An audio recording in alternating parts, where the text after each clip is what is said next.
Hi everyone, welcome back to my channel, Mind, Body, and Soul Healing.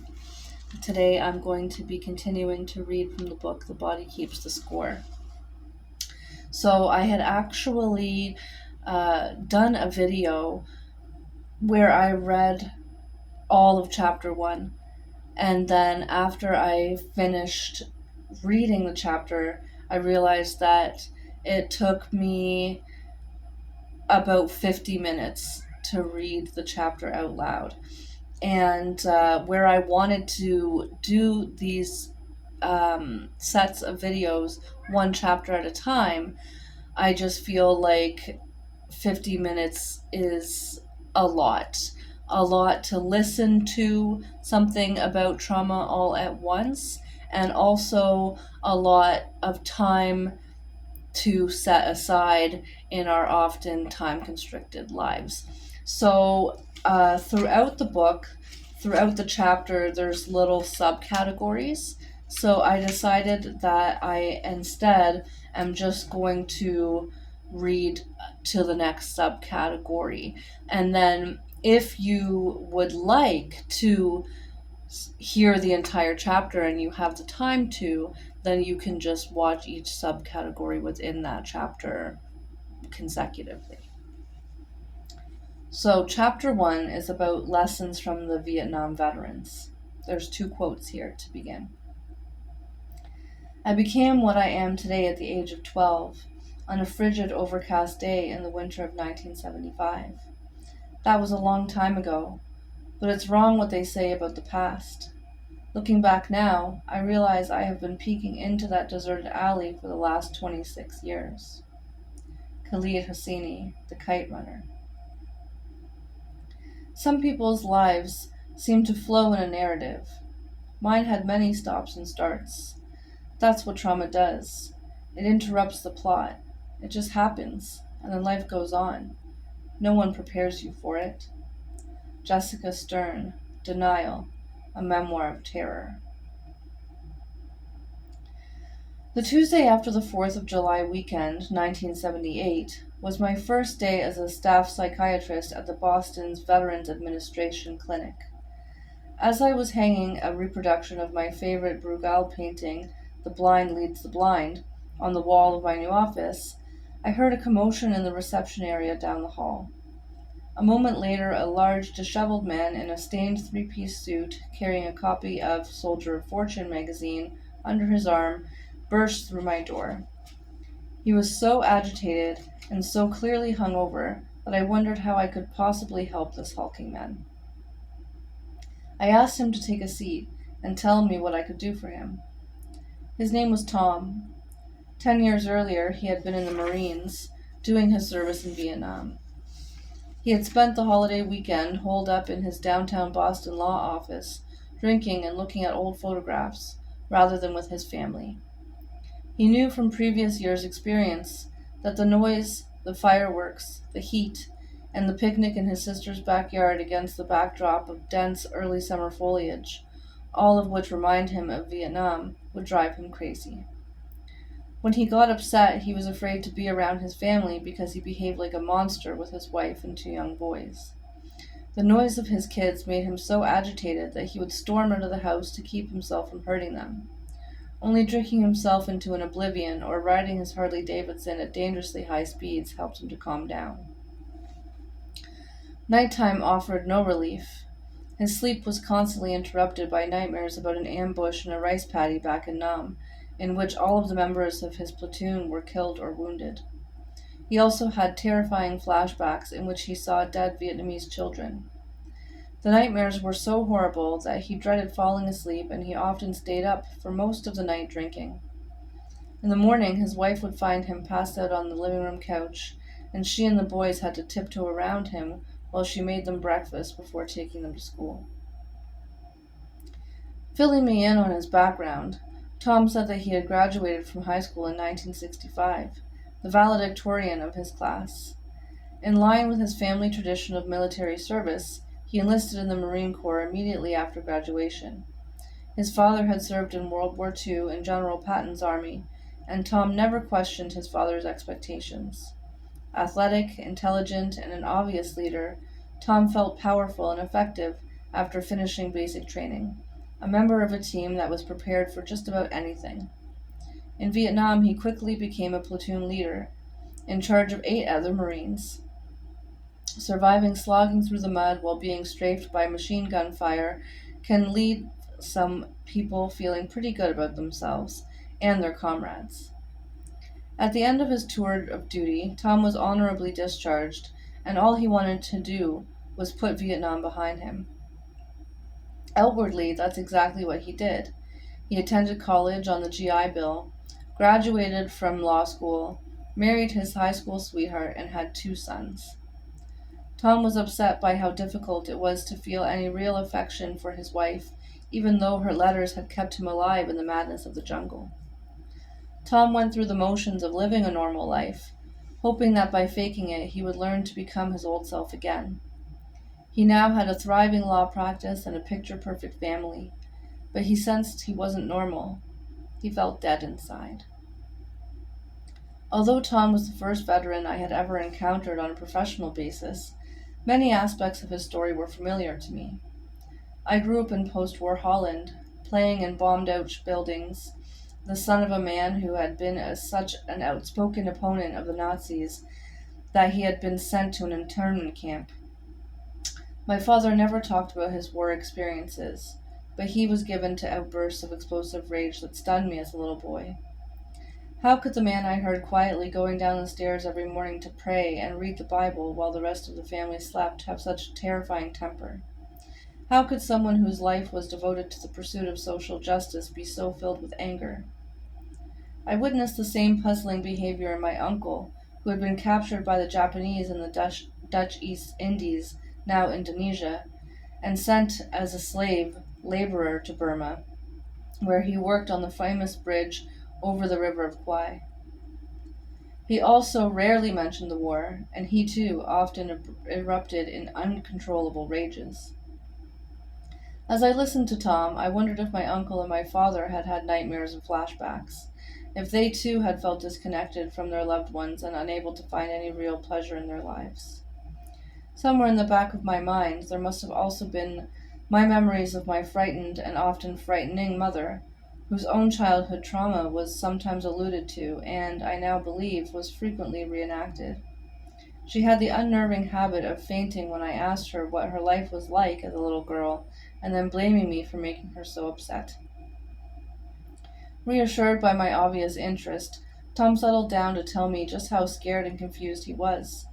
He was afraid that he was becoming just like his father, who was always angry and rarely talked with his children, except to compare them unfavorably with his comrades who had lost their lives around Christmas of 1944 during the Battle of the Bulge.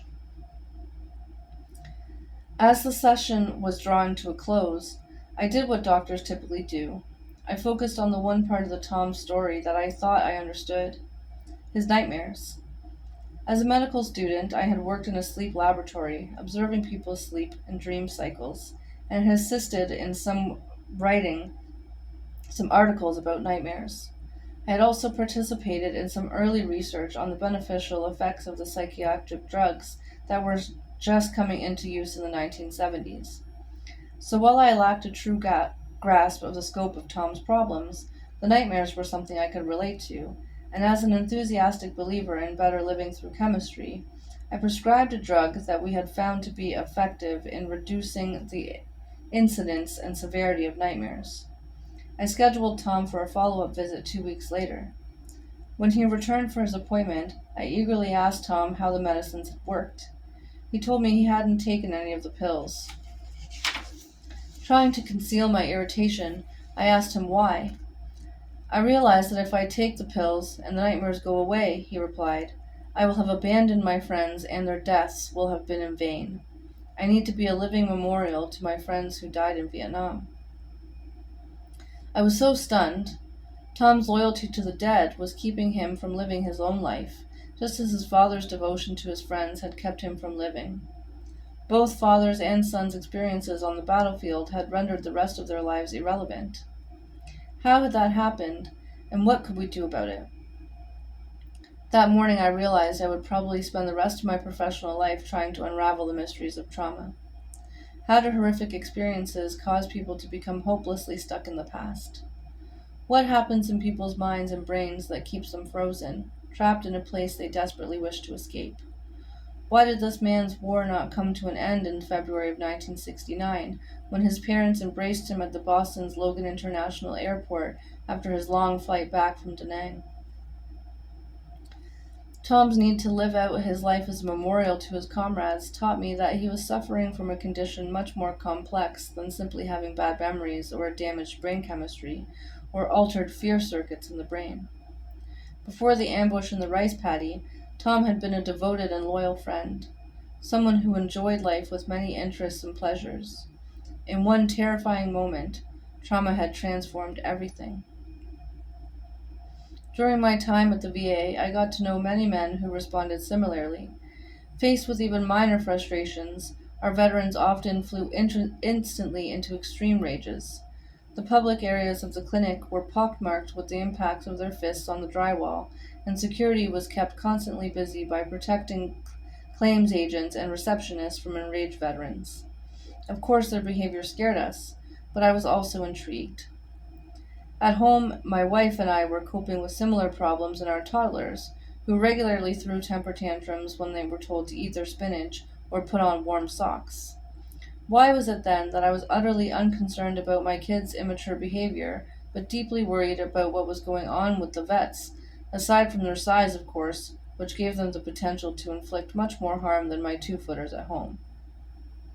The reason was that I felt perfectly confident that, with proper care, my kids would gradually learn to deal with frustrations and disappointments, but I was skeptical that I would be able to help my veterans reacquire the skills of self-control and self-regulation that they had lost in the war. Unfortunately, nothing in my psychiatric training had prepared me to deal with any of the challenges that Tom and his fellow veterans presented. I went down to the medical library to look for books on war neurosis, shell shock, battle fatigue, or any other term of diagnosis I could think of that might shed light on my patients. To my surprise, the library at the VA didn't have a single book about any of these conditions. 5 years after the last American soldier left Vietnam, the issue of wartime trauma was still not on anybody's agenda. Finally, in the Cantway Library at the Harvard Medical School, I discovered The Traumatic Neurosis of War, which had been published in 1941 by a psychiatrist named Abram Kardiner. It described Kardiner's observation of World War I veterans and had been released in anticipation of the flood of shell-shocked soldiers expected to be casualties of World War II. Kardiner reported the same phenomena I was seeing after the war. His patients were overtaken by a sense of futility. They became withdrawn and detached, even if they had functioned well before. What Kardiner called the traumatic neurosis, today we call post-traumatic stress disorder, or PTSD. Kardiner noted that sufferers from traumatic neurosis developed a chronic vigilance for the sensitivity to threat. His summation especially caught my attention. The nucleus of the neurosis is psioneurosis.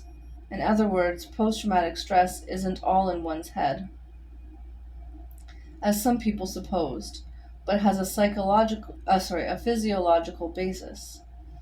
Kardiner understood, even then, that the symptoms have their origin in the entire body's response to the original trauma.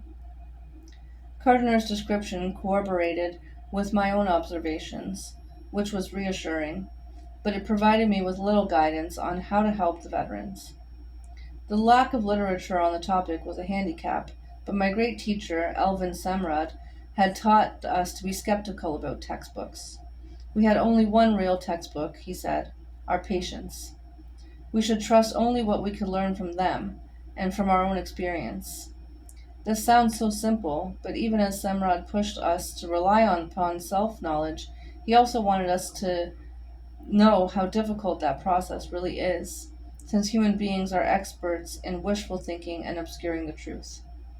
I remember him saying the greatest sources of our suffering are the lies we tell ourselves.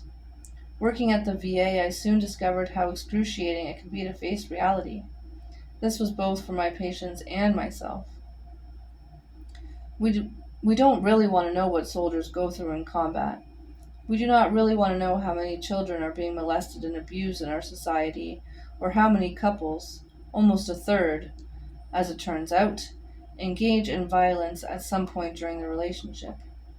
We want to think of families as safe havens in the heartless world, and of our own country as populated by enlightened, civilized people. We prefer to believe that cruelty occurs only in faraway places. It is hard enough for observers to bear witnesses to pain.